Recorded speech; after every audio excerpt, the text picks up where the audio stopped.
నమస్తే అండి. ప్రస్తుతం తెలంగాణలో రేవంత్ అన్న పరిపాలన ఏ విధంగా అనిపిస్తుంది? ఇంకైతే ఏ పరిపాలన లేదు. ఏది అందలేవు ఆయన ఇచ్చే పరిపాలన ఎవరికి అందలేదు.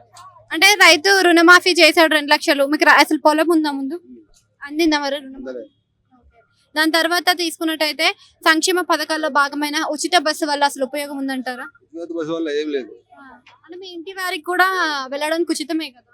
ఇక్కడికి ఆడవాళ్ళకి. వెళ్తారు కానీ ఎవరికి పిల్లలకి అనేది పెడితే ఈ టైం పెడితే బాగా ప్రతి ఒక్కరికి అట్లా పెడితే అది సీట్లు 100 లేడీస్ ఉన్నా మొత్తం అందరూ ఎక్కుతారు. మగ పిల్లలకి అసలు లేదు. వాళ్ళు అన్న వీళ్ళు అన్నారు. మీకు రుణమాఫీ ఎందుకు కావాలంటే సక్రమంగా మీరు అప్లై చేసుకోలేదు. సరే చేస్తున్నాం. చేసుకున్నా కూడా రాలేదు. వాళ్ళని ఏమన్నారు మరి ఎందుకు రాలేదని అడగలేదు. ఇంట్రెస్ట్ కట్టాలి, దాన్ని రిన్యూవల్ చేయాలని చెప్తారు. మరి చేయాలి కదా. చేయాలి, రిన్యూవల్ చేయాలంటే రిన్యూవల్ చేస్తాం. టైం లోపల టైం అంతా రిన్యూవల్ చేసి కూడా దాని రిన్యూవల్ కంపల్సరీ చేయాలి.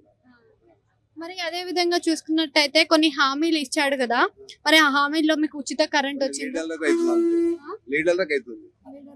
వాళ్ళు లీడర్ ఎవరు లీడర్ ఉండి వాళ్ళకి అవుతుంది. ముందున్న ప్రభుత్వం అదే ఇది కేసీఆర్ ప్రభుత్వంలో మీకు అది కూడా ఏమి సంక్షేమ పథకాలు ఏమి అందలేదు కదా, మరి మరి ఆ ప్రభుత్వం బాగుందా ఈ ప్రభుత్వం బాగుందా?